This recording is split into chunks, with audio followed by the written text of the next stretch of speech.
The Global Methodist Church is only weeks away from its convening conference, and one of the most important decisions that will be made at this historic gathering involves the role and the structure of the episcopacy. What will bishops do? How will they be deployed? How many will there be?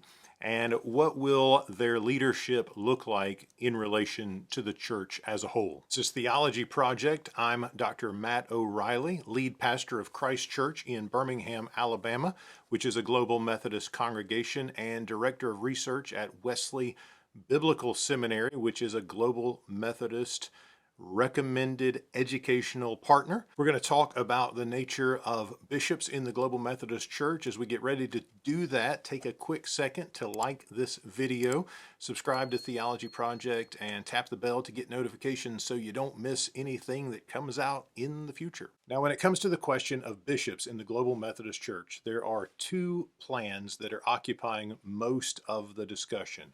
One is sometimes called the TLC plan. It envisions a general superintendency with fewer bishops who travel the connection as itinerant general superintendents.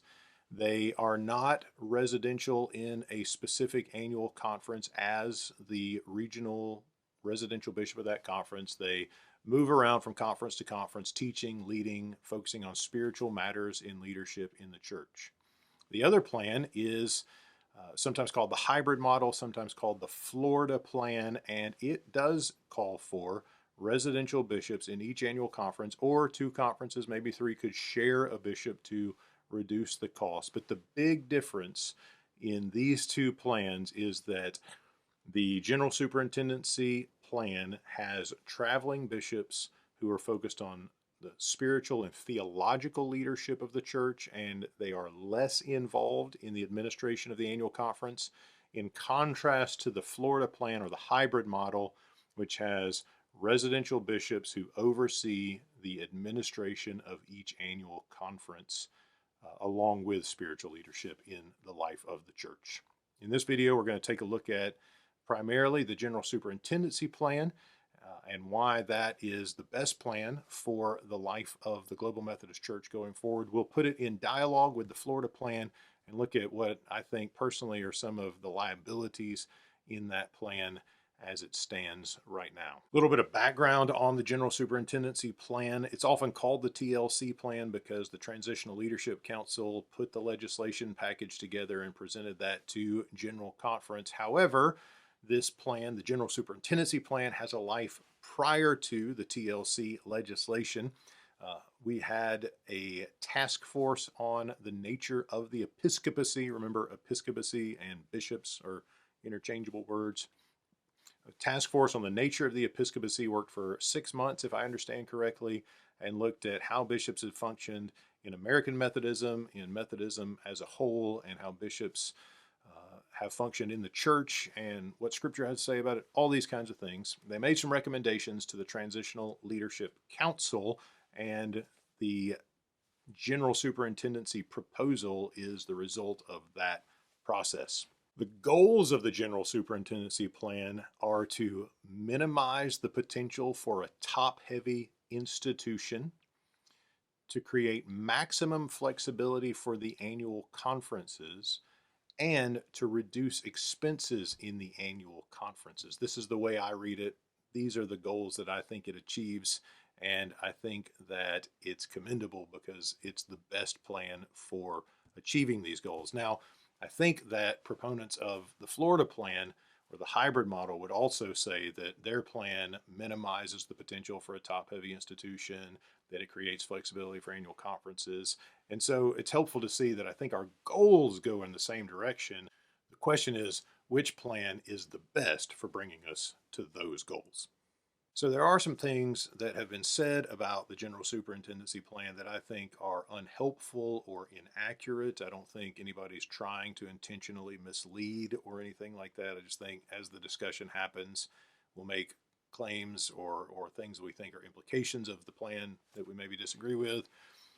And so I just want to offer maybe some clarity on that. One of the things that I think is a little inaccurate is that the General Superintendency Plan is said to create a false dichotomy between temporal leadership and spiritual leadership. So the bishops are tasked with the spiritual leadership, it is said, and the conference superintendents, who are the annual conference administrators, are tasked with temporal leadership. The problem with that is the legislation package explicitly gives temporal and spiritual leadership to both offices. So in Petition 25, which deals with paragraph 501, and Petition 27, which deals with paragraph 503, bishops are said to have both spiritual and temporal leadership. And then in Petition 33, which deals with paragraph 507, conference superintendents are said to have spiritual and temporal leadership. The question is, how is that leadership handled and how is it delegated? And I think the general superintendency plan asks the bishops to lean into spiritual leadership, knowing that they're going to have some input in temporal matters, matters of administration. And we're asking conference superintendents to lean into the administrative leadership of the annual conference, knowing that they're also going to lead spiritually. But there's some delegation there that I think is really healthy for the church. So it's not a strong dichotomy. Both offices do both spiritual and temporal. The question is, which one, spiritual or temporal, does each one lean into? Another inaccurate statement that is being made at times is that the general superintendency takes bishops and makes them into functional archbishops and takes conference superintendents and turns them into functional bishops. This is just inaccurate. What it does is it creates the conference superintendent's office and delegates some of the things bishops used to do in the UMC to the conference superintendents in order to free up bishops to spend more time being the theological leaders of the church. So under the general superintendent plan, bishops are not archbishops, they are just bishops. And under the general superintendent plan, conference superintendents are not bishops, they are conference superintendents. So what will bishops be doing in the general superintendency plan? First of all, we've already stated, but it's worth saying again, they are not residentially attached to a single annual conference. The bishops will have multiple annual conferences that they travel between. And while they're in each annual conference, they will offer spiritual and theological leadership. So imagine a bishop going on a teaching tour of an annual conference, visiting churches or visiting districts, and all the churches in that district can come and gather and hear from the bishop.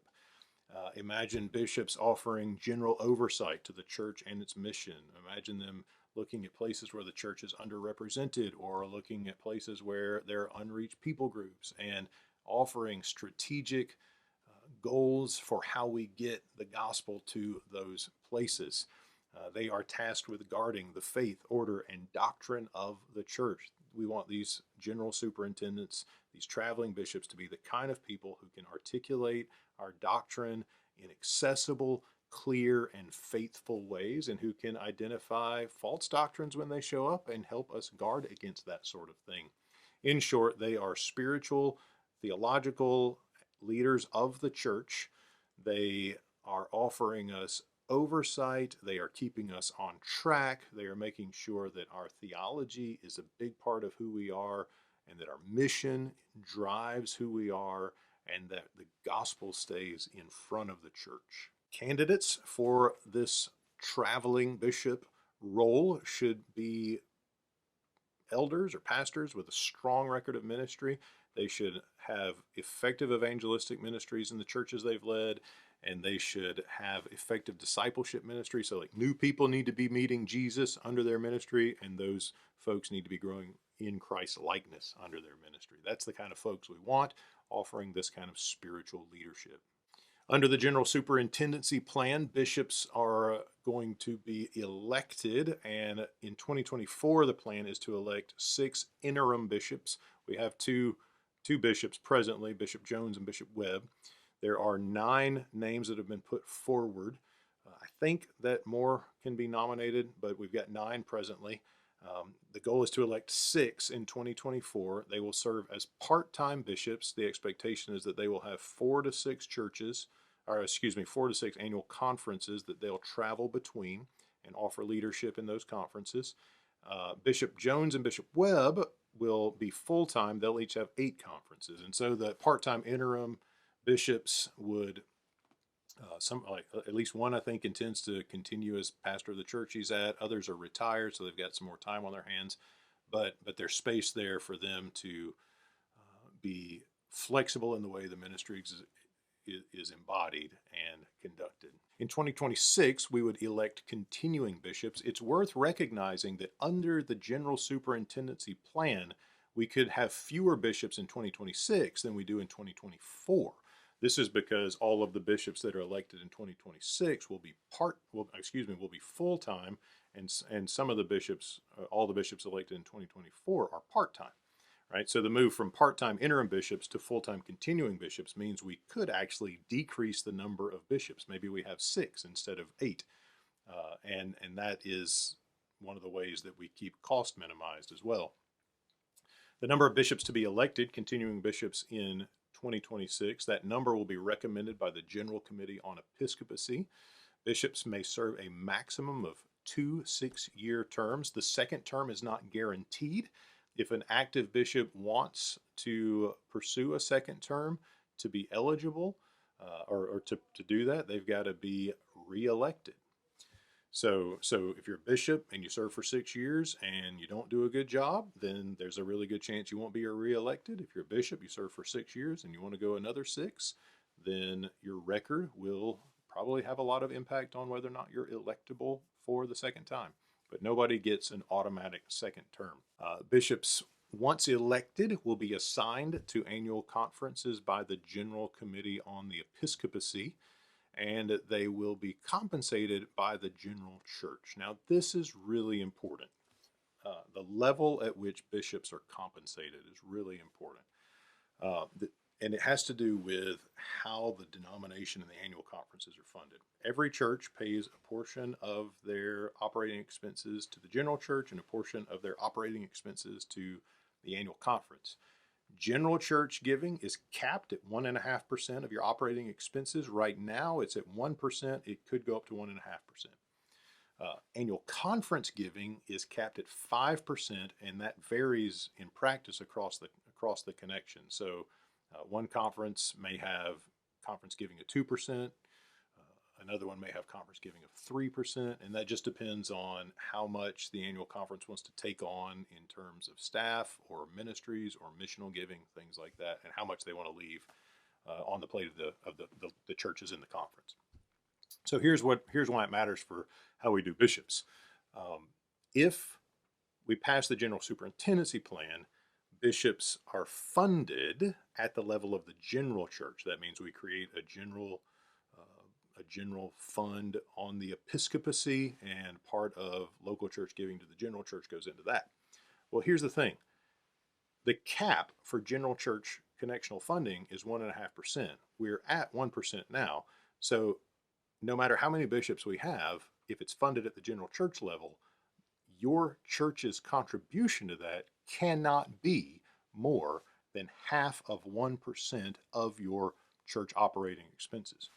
If we fund bishops at the level of the annual conference, well, then it caps out at 5%, right? So if you have a part-time president pro tem now, and they're making a minimal salary, and some of them are, or a stipend basically, not even a salary because they're pastoring churches, then the shift from a very part-time president pro tem to a residential bishop significantly increases the amount that you'll have to fund at the annual conference level. So this is one of the reasons the general superintendency plan keeps things flexible. It minimizes the expense to the church. You can't get the increase in your giving can't be more than 0.5%. And if you'd like to keep your conference lean, mean mission machine with a part-time president pro tem, then you can do that and keep that as low as you think is appropriate. That creates flexibility for annual conferences. It also allows annual conferences to minimize the expense in terms of conference administration. Been talking about the conference superintendent, so let's take a second and clarify the role that the conference superintendent would play. So under the general superintendency plan, we only have 8 bishops from 2024 to 26. Maybe that number stays the same in 2026. Maybe it goes down a little bit. So the bishops travel the connection and teach in the annual conferences. How does annual conference administration happen? Well, each conference has a conference superintendent. This is the role filled currently by the president pro tem. That would just shift to be a conference superintendent. If you got a part-time president pro tem and you want a part-time conference superintendent, that seems to be an option, and it seems to be the plan that those conferences currently have. If you got a full-time conference superintendent, you could shift to if you have a full-time president pro tem, you could shift to a part-time role, or you could keep it full-time. That's up to you. It's up to your annual conference. But the conference superintendents under the general superintendency plan will provide spiritual and temporal leadership in the annual conference. They will give oversight to the financial operations of the annual conference. They will give oversight to administrative and judicial processes as it relates to clergy, and they will supervise the cabinet, the presiding elders who are connecting with the churches and helping with the appointment, consultation, collaboration process. They work with the presiding elders to present appointments to the bishops to be fixed. I think it's important to understand that the general superintendency plan is really about delegating responsibilities so that nobody has to do too much. Bishops are delegated spiritual and theological leadership. Conference superintendents are delegated conference administration. They're able to offer as much spiritual leadership as they want. After all, they've got the platform at annual conference, and they have got connection to the churches in the conference. But what we're really asking them to do, the conference superintendents under the general superintendency plan, is to make sure that the annual conferences are administered in a faithful way. That's the role of the conference superintendent. There are some ways that the general superintendency plan could be stronger. One of them is the way that complaints against bishops are held. Right now, the way the legislation is written, the complaints go to the Committee on the Episcopacy, General Committee on the Episcopacy, and then that group has the option to refer complaints against bishops to the Assembly of Bishops unless they have to do with abuse. Then they have to stay with the Committee on the Episcopacy. I think that needs to change.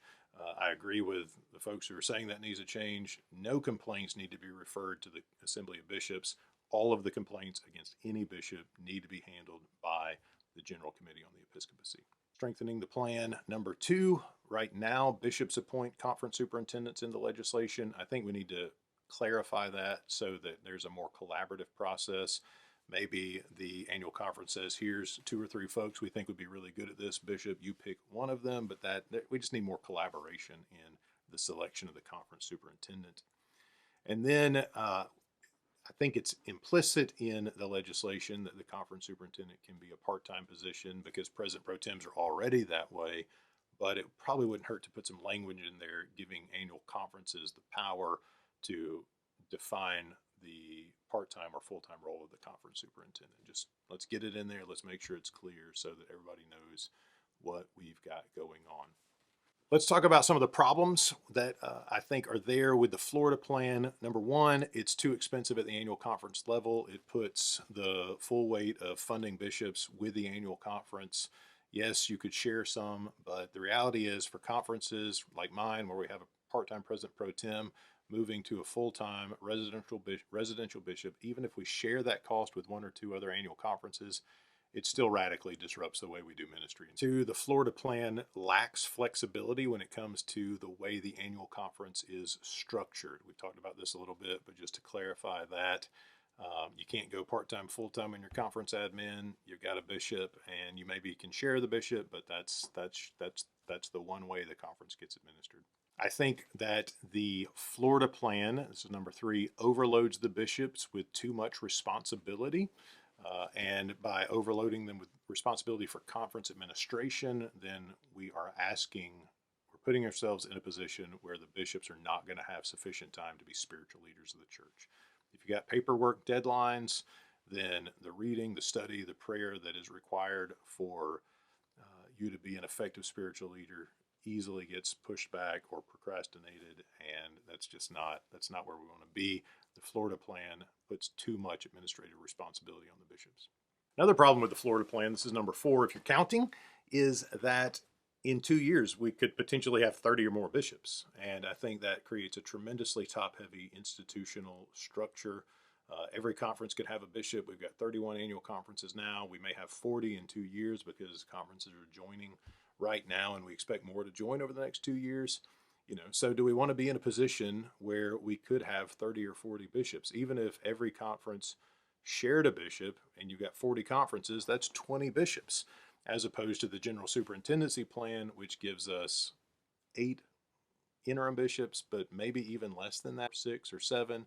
Maybe it goes up to 9, but nevertheless, you still have a third as many bishops. And that means a slimmer institutional footprint. It means that there are fewer folks operating in that space. And I think that's really important. I just don't think we need to have 30 bishops in 2 years. The next thing is that the Florida plan fails to adequately reconsider the role of bishop coming out of the United Methodist Church. It just looks, even though we've got new accountability structures in place, the actual day-to-day operations of the bishop are pretty much identical to the way they happened in the United Methodist Church. We really need to rethink this. We need to re-envision the work of the bishop, make it more historic. Residential bishops only came around in 1939. That's a bishop located in the annual conference. That's a new thing, and it really has not gone well.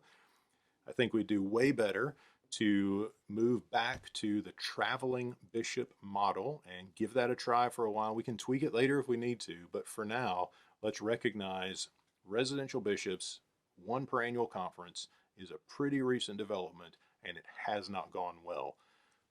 We need to rethink the role of bishop. We need to make bishops in the GMC look different than they did in the UMC. And then finally, I think the Florida plan is just a quicker path to a larger bureaucracy. Dozens of bishops, perhaps 2-3 dozen bishops, that's just a lot of top-heavy bureaucratic offices to fill, and we would do better to start smaller. We can always add more bishops later, but if we start with more, it's going to be a lot harder to peel that back. So one question to ask is, which plan is easier to fix? And I think the general superintendency plan is easier to fix because it starts smaller and you can add structure if you need to. The Florida plan starts bigger, and it's really hard once something is big to make it smaller. Hey, those are some thoughts on the general superintendency plan in relation to the Florida plan. I'd be really curious to hear what you think about each of these plans, so leave a comment. Also, check out the video description below. There are links to resources and books and websites, all those kinds of things like that. This is Matt O'Reilly, theologyproject.online. Thanks for watching.